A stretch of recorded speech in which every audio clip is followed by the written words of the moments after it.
So today we're going to be talking about section 15, the very end of artist development, and that is preparing for product development. Part of your preparing for product development is preparing to perform, getting gigs. And as I mentioned to you before, plan your work and work your plan. So you need preparation. That's why we've been going through this artist development stuff in the first place. The last thing you need to do when an opportunity comes knocking at your door is to say, hold on a minute, let me go fix something. I'll be right back. And when I get back, we can continue with this opportunity. Good luck with that. Monkey's dead, show's over. So the opportunity arises, you have to be prepared. Success needs preparation. So when the door of opportunity opens, you're prepared to run through it. So you better have your shoes on and your laces tied, or you're going to fall flat on your face once you get through the door. The whole point here is to be able to succeed in the business, and that's why you're putting time and effort into making your artist development plan a success story. Okay, so preparing for product development. We have a strategy, we have a execution, we have a budget, and we have a development team. So these are the four decisions that have to go into all of your preparation for product development. We've been putting together all the parts that go to make this work for you. However, you have to make the step yourself. You have to take the next step in order to start getting into product development. Now, this section isn't about product development. It's about preparing for product development. So just be aware of that. Product development is actually gigging or recording or merchandising or actually doing the licensing through publishing and so forth. This is just getting prepared for all of that so that you're ready to gig, you're ready to record, you're ready to get into the nitty-gritty of making money in the industry. So for each one of those, you have to come up with a strategy, an execution, a budget, and a team. Okay, so preparing for product development means you have to think about your idea. Okay, we want to do a gig. Okay, we want to do some recording. Okay, we want to license or merchandise. Okay, so you come up with the idea. Then you're going to start thinking about the plan. Okay, well, what's the plan for each one of these? Okay, what songs are we going to perform if we get a gig? What songs are we going to record when we get into the studio? What songs are we going to license? And what products are we going to merchandise? And then for each one of those plans, you're going to need to take an action to make it work for you. So the action is where you actually put the idea into motion. Got the idea, you work the plan, and now you take action. Without the action, nothing will happen. So you've got to be able to do the action on each one of these. So here's an interesting little saying by Benjamin Franklin. By failing to prepare, you are preparing to fail. That's why we're doing artist development. It is preparing for product development.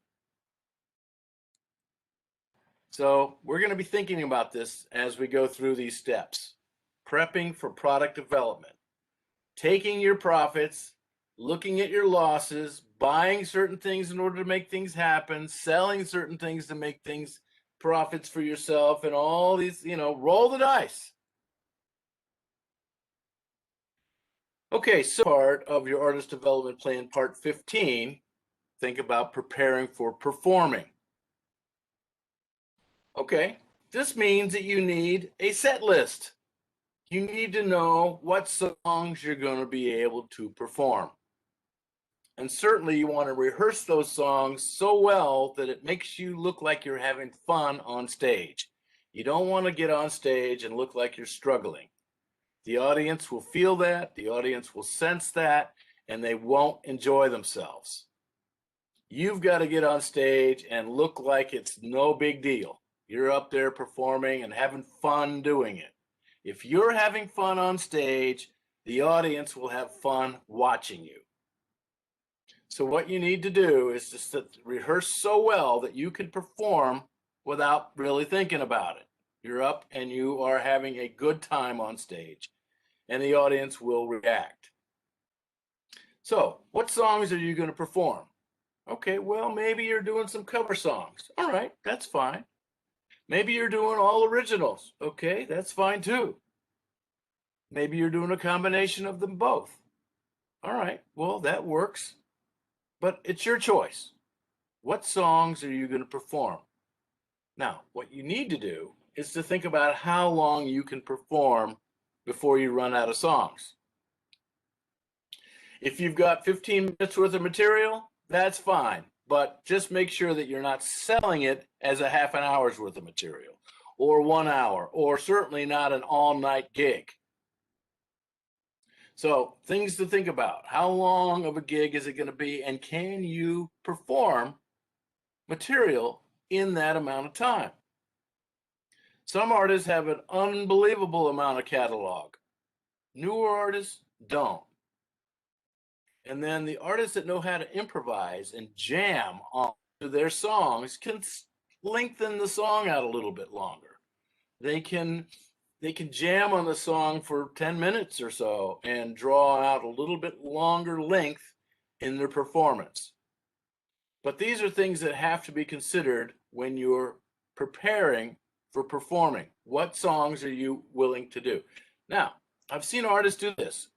They might maybe get a gig for a couple hours, but then they can't perform the entire time. So let's just say it's a 2-hour gig.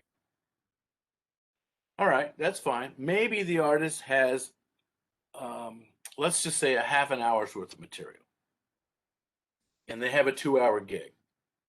What that artist might want to do is to call up some other artists and share the stage. So the artist can then do their half an hour. They can have their co-artist on stage and maybe do another half an hour. Then maybe the two of them can play together for the third hour. Or bring on another artist. So all three artists do half an hour each, and then they perform together for the last half an hour to complete the 2-hour job. But whatever the length of time is on that performance, you need to make sure that your catalog can sustain that. So whether it's cover songs or original songs. Now, from my perspective, I would much rather see the artist do original songs. And the reason why is because you get paid more.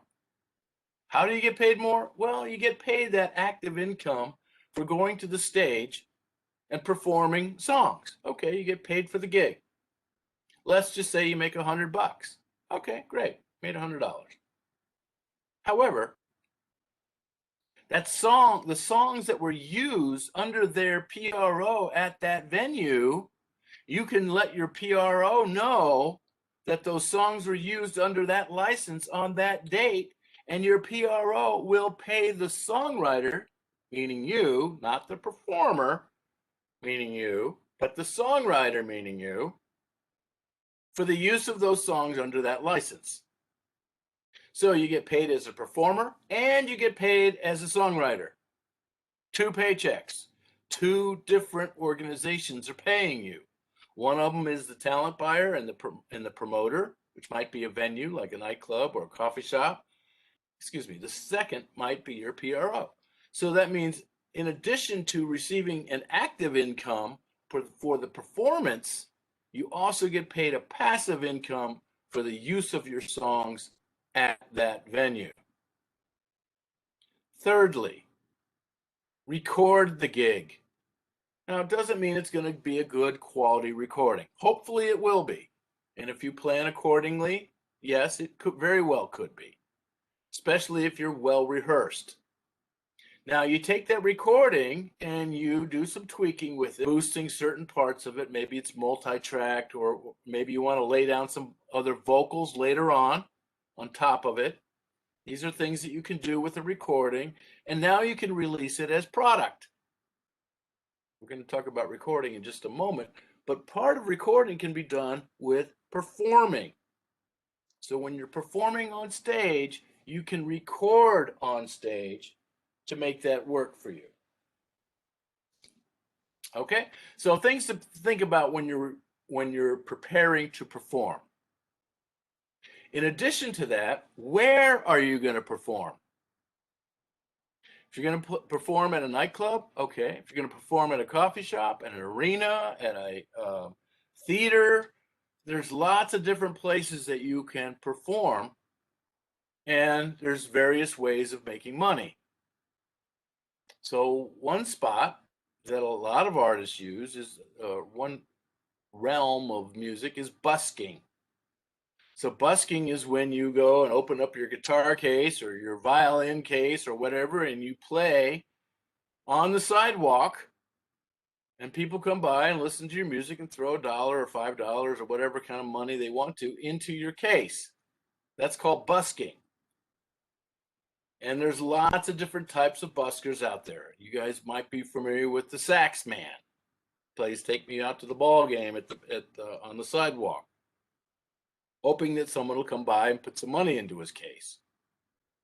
So that's an easy performance. However, there's no PRO license on the sidewalk. Just be aware of that. So there's no passive income.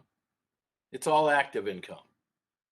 And certainly choosing the venue that you want to get into will work for you. So if you're going to do busking, we'll talk about the others in a moment, but if you want to do busking, you might want to be out at the prime location on a Friday afternoon, payday. People are a lot more willing to give out money because, first of all, they're off work, they got the weekend ahead of them, they're in a good mood, and they just got paid. Certainly a lot better than trying to be out there busking at 6 o'clock in the morning on a Monday. So choose your venue wisely, your timing and your venue wisely. Busking used to be illegal, but not any longer. So you can sit out there with your guitar case open and so forth. Now, security, something you might want to consider. I've seen a lot of buskers get robbed. So make sure that every so often you reach down and take that wad of money and put it in your pocket. Don't leave it in the guitar case and watch it build up to be hundreds of dollars in there. Someone might want to come by and take it from you. And I've seen this happen where people work in teams. One will distract the artist while the other one steals a guitar case. So you've got to be careful with your security when you're doing busking because you're out in the middle of the public and you've got a guitar case full of money. So I would recommend that you, first of all, when you open up your guitar case, put a couple dollars in there to kind of like prime the pump. People look and say, oh, there's money in there already, I'll contribute. If it's empty, a lot of people don't contribute because they don't want to be the first one. But I do know buskers who make about $250 a day, and they know what days to do it. They can't do it every day because it doesn't always work on maybe a Sunday, for example, unless you're in a great location. And beware of private property. You can't just go into a mall and start busking. That's private property. But you can be in public and on the public streets and public sidewalks, and you can do your busking right there. Now, as far as the other venues, you have to choose them wisely as well. Look at the type of music that is performed in those venues on a regular basis. If it's all, let's just say the venue is all blues, but you happen to play heavy metal, not going to work. Okay, so you don't even want to consider that venue as a place to perform. Do a variety of music. And there's some that do a variety, but they omit other styles of music. When you look at some, and that's why I keep telling you to try and go see some live music. You get to see what kind of music those venues will have in their capacities. Some will do only blues, some will do only rock, some will do only R&B, some will only do jazz. So you need to know that before you start calling up these talent buyers and trying to get a gig. It's not going to work. So if you don't play, for example, the Bop Stop, great venue, but they only hire jazz musicians. Okay. Now the Agora, they do heavy metal and they do hip hop. They don't do Americana. They don't do blues. But you want that kind of music? Go over to the Beachland. And if you're post-hardcore, call up Kathy over at the Grog Shop. So there's venues that do different styles of things, but you as a performer need to know this before you go knocking on those doors to try and get a gig. Okay, are there questions on preparing to perform?